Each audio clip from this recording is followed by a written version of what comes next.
My name is Kwadjo. I was disowned by my own father for choosing love, and I lived for years carrying the pain of being rejected by the man who raised me. This is a story about pride, regret, and the moment forgiveness came too late. Welcome to Grace Folktales, where African stories are shared alive. Subscribe and click the notification bell to join our storytelling family. Kwadjo stood outside the small concrete house in the quiet part of Tamale, his hands deep in the pockets of his worn jacket. The late afternoon sun painted the walls a tired orange, the kind of color that came just before darkness. He had not been here in years, yet every crack in the wall felt familiar. His chest felt tight, not from the heat, but from memory. This was the house his father, Pa Kuntu, had sworn he would never allow him to return to.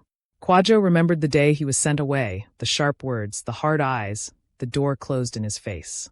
He had walked out of this same compound with only a small bag and a heavy heart, choosing love over obedience.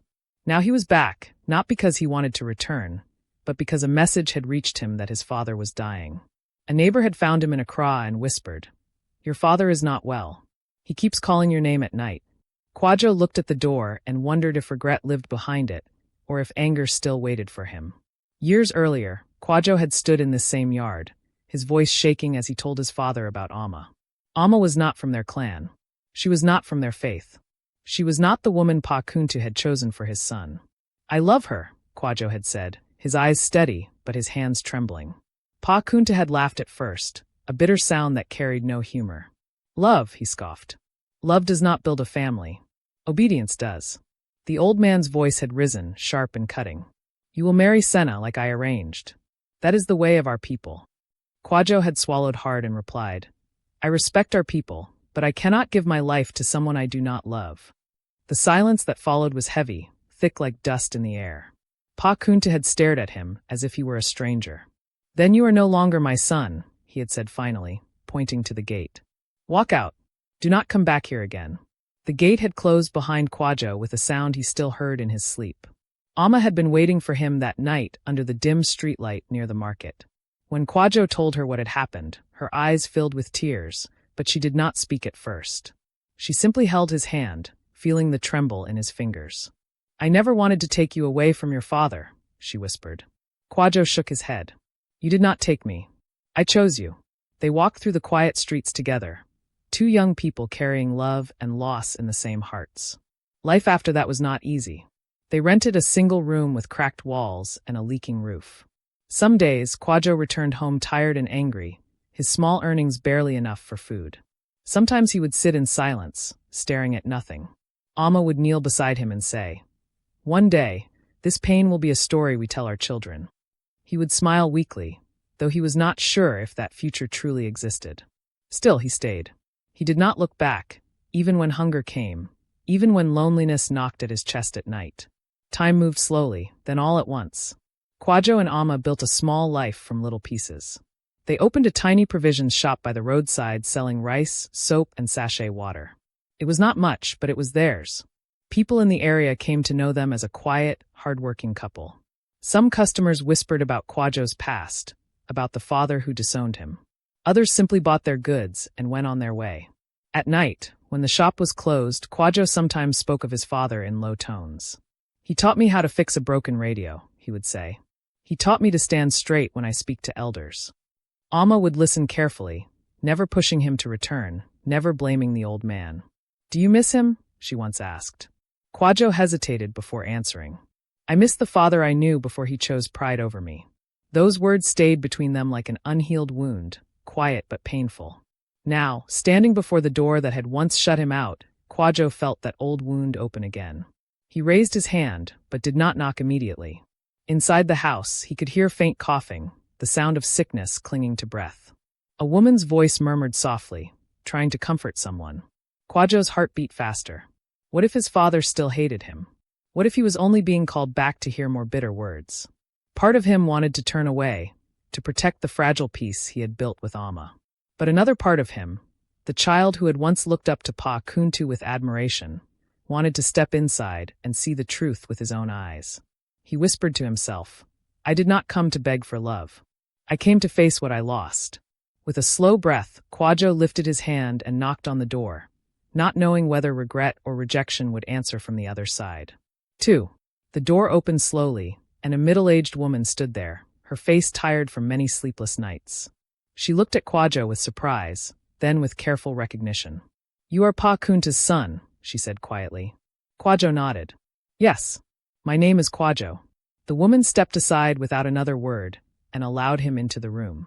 The air inside the house smelled of herbs and sickness. On a thin mattress near the wall, Pennsylvania Kunta lay with his eyes half open, his chest rising and falling unevenly. He looked smaller than Kwadjo remembered, as if illness had taken pieces of him away. For a long moment, the old man stared at the ceiling. Then his eyes shifted and rested on Kwadjo's face. His lips trembled. "So you came," he whispered, his voice weak but sharp with memory. Kwadjo stood by the door, unsure how close he was allowed to come. "I heard you were not well," he said carefully. Pa Kunta let out a dry cough that shook his whole body. "Not well," he repeated with a bitter smile. "Death is standing beside my bed, waiting for me to finish my breath." The woman moved to bring water, leaving father and son alone in the small room. Silence filled the space, heavy and uncomfortable. Kwadjo wanted to say many things, but his tongue felt heavy. Pa Kunta studied him slowly, his eyes moving over his face, as if counting the years that had passed. "You look older," the old man said. Kwadjo gave a small, sad smile. "Life does that to people." The old man turned his face away. "Life did not do this to you," he said. "You chose your own road." Kwadjo took a step closer to the bed. "Yes, I chose my road," he said.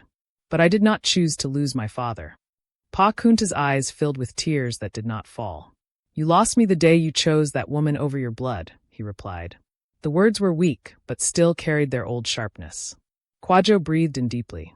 "Amma is my wife now," he said softly. "She is not just that woman.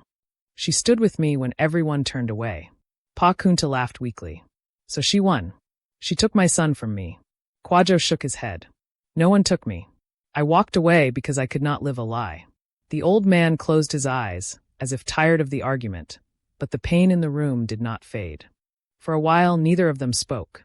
The woman returned and placed a cup of water beside the bed, then quietly left again. Kwadjo watched his father struggle to lift his hand. Without thinking, he moved forward and helped him hold the cup. Pa Kunta froze for a moment, surprised by the touch, but he did not pull away. He sipped the water slowly, then whispered, "Your hands, they are strong." Kwadjo swallowed. "You taught me to work hard," he replied. The old man looked at him with a strange mix of pride and sorrow. "I taught you many things," he said, "but you did not learn the most important one." Kwadjo asked quietly, "And what is that?" Pa Kunta answered, "That family must come before the heart." The words hung between them like a final judgment. Kwadjo sat on the low stool beside the bed. "Pa," he said, using the name he had not spoken in years, "does family mean control? Does it mean forcing a man to live a life that breaks him inside?" Pa Kunta's eyes opened slowly. "It means sacrifice," he replied. "Our people survive because we bend our hearts for the family." Kwadjo's voice trembled. "I bent my heart for years. I bent it until I could not breathe. When I chose Amma, I was not rejecting you. I was trying to save myself." The old man's breathing became heavier. "You speak like a man who has already judged me," he said. Kwadjo shook his head. "No. I speak like a son who is tired of carrying silence." Pa Kunta turned his face to the wall, his shoulders rising and falling with each weak breath. "You think I did not suffer?" he asked quietly. "After you left, people came to this house and asked me where my son was. Some laughed. Some pitied me. I became a man with no heir." Kwadjo felt a sharp pain in his chest. "I did not know," he said. The old man replied bitterly, "You did not ask." Kwadjo's voice was low. "You closed your door to me." Pa Kunta's lips pressed together. "Pride closed my door," he admitted, the words leaving him like a confession he had never planned to make. The room fell silent again, but this time the silence felt softer, less full of anger. Kwadjo looked around the small room. The walls were bare, the floor worn by many years of use. "You look lonely here," he said gently. Pa Kunta let out a tired sigh. "Loneliness is the bed I made for myself," he replied. "When a man pushes away the people who love him, he sleeps alone with his thoughts." Kwadjo felt his eyes burn. "You were not alone," he said. "You had family, friends." Pa Kunta shook his head slowly. "None of them is the son I sent away." The old man finally turned his eyes back to Kwadjo. "Tell me," he asked, Are you happy?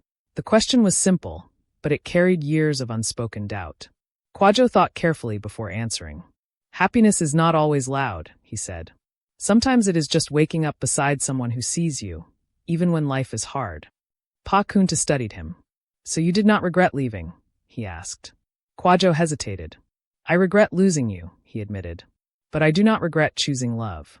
The old man closed his eyes again, as if the words were heavy. If love is what kept you standing, then maybe I was wrong to fight it, he whispered. Kwadjo leaned forward. You were protecting what you believed, he said. But belief should not crush the people we love. The old man's lips trembled. I thought I was building you into a strong man. Maybe I was breaking you instead. Tears rolled down Pa Kunta's face, slow and quiet. Kwadjo reached out but stopped halfway, afraid of crossing another line. The old man noticed and said weakly, Do not fear touching your own father.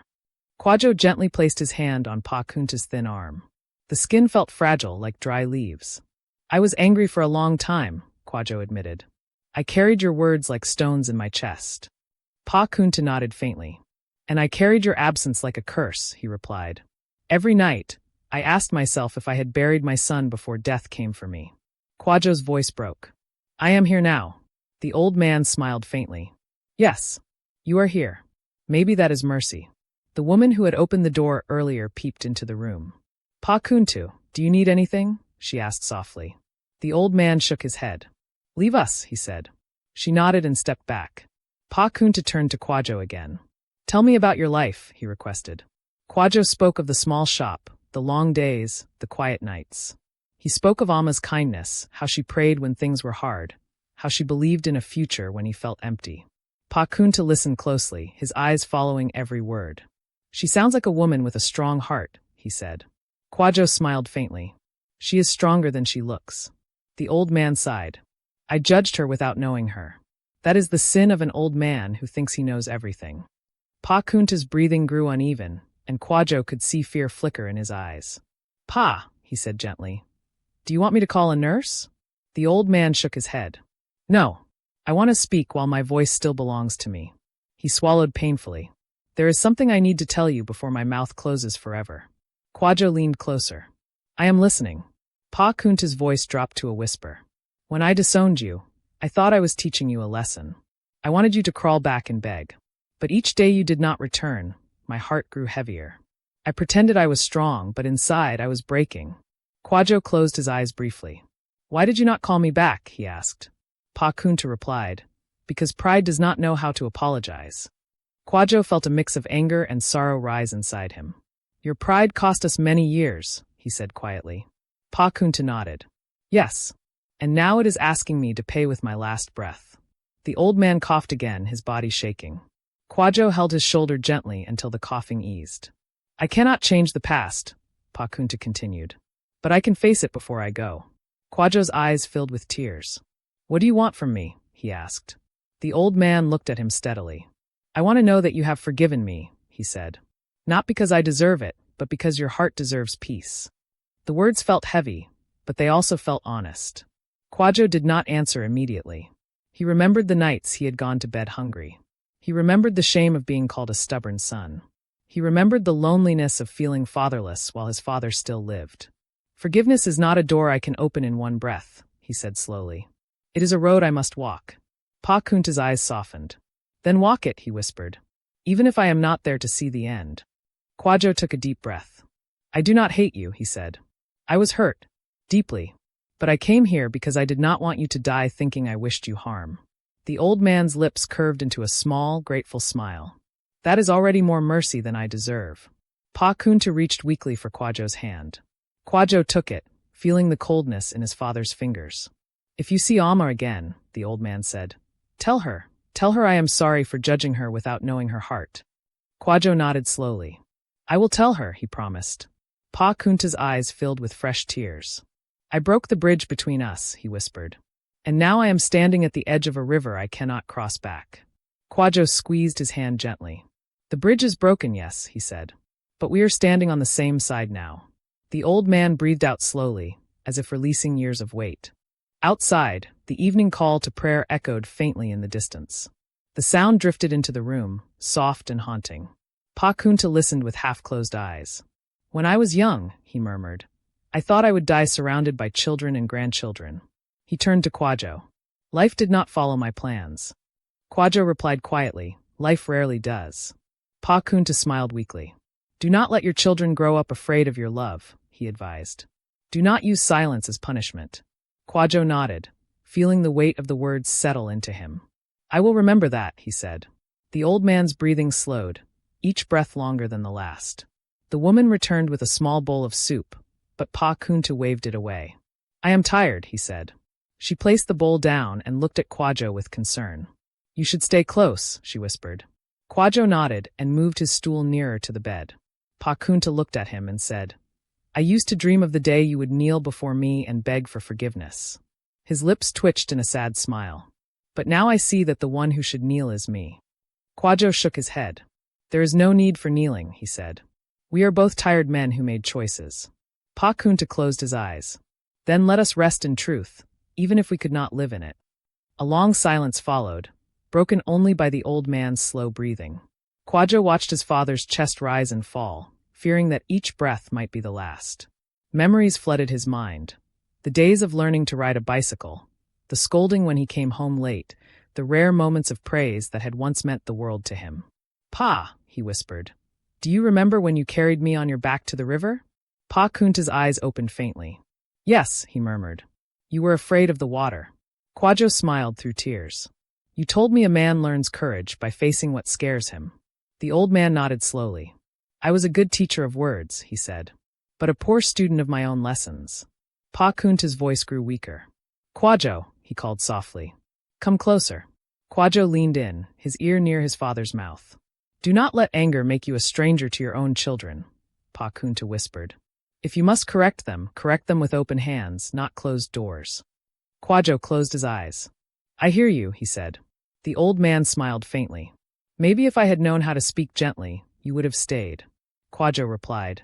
Maybe if we had both known how to listen, we would not have lost so many years. The old man's eyes glistened with quiet understanding.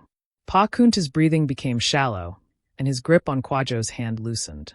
Fear crept into Kwadjo's heart. Pa, I am here, he said quickly. I am not leaving.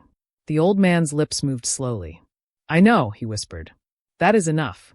The woman returned, sensing the change in the room. She stood quietly at the corner, her eyes full of respect for the moment between father and son. Kwadjo felt tears slide down his cheeks. I waited many years to hear your voice without anger, he said. Pa Kunta looked at him with tired eyes. And I waited many years to see your face without pride standing between us. The room felt heavy, as if time itself had slowed to honor their fragile peace. Pa Kunta took a slow, painful breath and said, If death comes tonight, tell the world that I finally understood my son. Kwadjo's heart pounded. Do not speak as if you are already gone, he pleaded. The old man gave a weak smile. We all walk with death beside us, he replied. Some of us only notice when it clears its throat. Kwadjo tightened his grip on his father's hand, not ready to face what might come next, not ready to let go of the moment that had come too late but still meant everything. Night settled fully outside the small house, and the room grew dim. A single bulb flickered above, throwing weak light across Pa Kunta's face. Kwadjo had not moved from the stool by the bed. His legs were stiff, but he did not care. He watched every breath his father took, afraid of the silence that might follow. Pa Kunta opened his eyes again and looked at the ceiling. Darkness comes quickly, he murmured. Kwadjo replied softly. The light is still here. The old man smiled faintly. Not for me, he said. But maybe for you. Kwadjo shook his head. Light does not belong to one man alone, he said. It moves from one heart to another. Pa Kunta closed his eyes as if holding on to those words. A faint groan escaped Pa Kunta's lips. The woman rushed in and adjusted the pillow under his head. Pa, try to rest, she pleaded. He waved her away weakly. Rest is waiting for me on the other side, he said. When she left, Pa Kunta turned to Kwadjo again. Do you know what hurt me the most? He asked. Kwadjo shook his head. Not that you chose love, Pa Kunta continued, but that you did not choose me. Kwadjo's voice trembled. I never stopped choosing you, he said. You were the one who stopped choosing me. The old man's eyes filled with tears. Maybe I forgot that love is not a competition, he whispered. Pa Kunta breathed slowly, then spoke again. Tell me about Amma's smile, he said. You always spoke of her eyes, but not her smile. Kwadjo smiled sadly. Her smile is quiet, he said. It comes when she is tired, when she is worried, when she is strong. It does not shout, but it stays. Pa Kunta nodded faintly. That is the kind of smile that holds a home together, he murmured. Not the loud one that shows off. Kwadjo looked at his father in surprise. You speak as if you have met her, he said. Pa Kunta sighed. I met her in the way you speak of her. A father learns his son's heart from the stories he tells. The old man's hand trembled slightly in Kwadjo's grip. If I had welcomed her, Pa Kunta said, do you think things would have been different? Kwadjo paused. Maybe the road would still have been hard, he replied. But we would have walked it together. Pa Kunta closed his eyes. Together, he repeated. That word escaped me for many years. The room fell quiet again, but the silence felt full of meaning, not anger. Outside, a dog barked in the distance, and the sound felt strangely comforting, as if life was reminding them it still moved beyond this small room. Pa Kunta's breathing became rough, and he winced as pain crossed his face. Kwadjo leaned forward. Pa, do you want me to hold you up? The old man nodded slightly. Kwadjo slipped an arm behind his father's shoulders and helped him sit a little higher. The old man rested his head against Kwadjo's chest for a brief moment. The closeness felt unfamiliar, yet deeply needed. Your heart is strong, Pa Kunta whispered. I can hear it. Kwadjo swallowed hard. It learned strength from pain, he replied. The old man smiled weakly. Pain is a harsh teacher, he said, but it leaves deep lessons. Pa Kunta lifted his eyes slowly. Promise me something, he said. Kwadjo nodded. If you ever stand between your children and the person they love, Pa Kunta continued, remember this night. Kwadjo answered softly, I will remember. The old man's voice grew thin. Do not make love your enemy, he warned. It is the only thing that visits a man when pride leaves. Kwadjo felt a tear slip down his cheek. You sound like a man who has finally made peace with his mistakes, he said. Pa Kunta let out a faint laugh. Peace comes when there is no more time to fight, he replied. The woman returned quietly with a small lantern when the bulb flickered out. The soft light made the room warmer, gentler. Pa Kunta looked at the lantern and smiled. Even a small light chases darkness, he said. Kwadjo nodded. You taught me that, he replied. The old man looked surprised. Did I? He asked. Kwadjo smiled sadly. You taught me many things without knowing. Pa Kunta closed his eyes, as if tired by the effort of remembering who he had been. Maybe teaching is not always done with good examples, he said. Sometimes it is done with mistakes. Pa Kunta's voice faded in and out, and Kwadjo leaned closer each time he spoke. Do you know, the old man whispered, that I once loved a woman my father did not approve of? Kwadjo's eyes widened. You never told me that, he said. Pa Kunta smiled faintly. I let her go because I was afraid, he admitted. And I carried that fear into how I raised you. Kwadjo felt a strange understanding grow inside him. So you were protecting your own regret, he said quietly. Pa Kunta nodded weakly. Yes. I did not want you to suffer the way I did. But I made you suffer in another way. The room grew still again. Pa Kunta's eyes remained open, but they seemed to look beyond the walls. If I had chosen her, he murmured, maybe I would have been a kinder father. Kwadjo replied softly. Or maybe you would have been a father who understood his son better. The old man's lips curved into a faint smile. You have grown wiser than I ever was, he said. Kwadjo shook his head. Wisdom comes from wounds, he answered. And we both carry many. The old man's breathing slowed, and Kwadjo feared the silence that followed each breath. Pa Kunta stirred again. Kwadjo, he called weakly. Kwadjo answered quickly. I am here. The old man smiled faintly. Say my name, he asked. Kwadjo hesitated, then said softly. Pa, the old man closed his eyes in relief. I waited a long time to hear that, he whispered. Kwadjo felt his throat tighten. I waited a long time to say it without pain, he replied. The moment felt fragile, like glass, precious because it could still break. The woman returned and whispered that the nurse would come in the morning. Pa Kunta shook his head slightly. Morning is far from me, he murmured. Kwadjo's heart skipped. Do not speak like that, he said. Pa Kunta looked at him gently. A man knows when his body is loosening its grip, he replied. I can feel mine letting go. Kwadjo wanted to argue, but the truth in his father's voice made him silent. He only tightened his hold on Pa Kunta's hand. Pa Kunta's breath came in shallow waves. If I go, he whispered, do not carry my mistakes like a curse. Kwadjo nodded slowly. I will carry them like lessons, he said. The old man smiled faintly. That is better, he murmured. Let my failure become your wisdom. Kwadjo felt a strange calm settle over him, mixed with sorrow. The anger he had carried for years felt lighter, as if the old man's honesty was slowly loosening its grip on his heart. Kwadjo leaned closer to his father. Pa, he said, I want you to know that even when I was far away, I still spoke of you with respect. Pa Kunta opened his eyes faintly. Respect, he asked. Kwadjo nodded. Yes. I told people you were a strong man who loved deeply, even when he did not know how to show it. The old man's eyes glistened. You are kinder to me than I was to you, he said. Kwadjo replied quietly. Kindness is what I learned from pain. A long silence settled again. The lantern light flickered, and shadows danced on the wall. Pa Kunta's grip weakened further. I am tired, he whispered. Kwadjo's heart pounded. Rest, Pa, he said softly. The old man looked at him with fading strength. Do not leave, he asked. Kwadjo shook his head firmly. I am not going anywhere, he said. The old man closed his eyes, holding on to those words like a promise. Pa Kunta opened his eyes one last time for a while. If you see Senna, he murmured, mentioning the woman he had once chosen for Kwadjo, tell her I am sorry for using her name to control you. Kwadjo nodded slowly. I will, he said. The old man sighed. I used many people as tools of my pride, he admitted. That is a lonely way to live. Kwadjo answered. It is a heavy way to die. The old man's lips curved faintly, acknowledging the truth in those words. The woman returned quietly and placed a cloth on Pa Kunta's forehead. His skin felt cool under Kwadjo's fingers. Pa, Kwadjo whispered, do you want me to pray? The old man nodded faintly. Kwadjo bowed his head and spoke softly, not with loud words, but with a simple plea for peace. He asked for mercy, for rest, for forgiveness to settle gently on both their hearts. When he lifted his head, Pa Kunta's eyes were half closed, his face calmer than it had been all night. Pa Kunta's breathing slowed again, and long pauses stretched between breaths. Fear rose in Kwadjo's chest.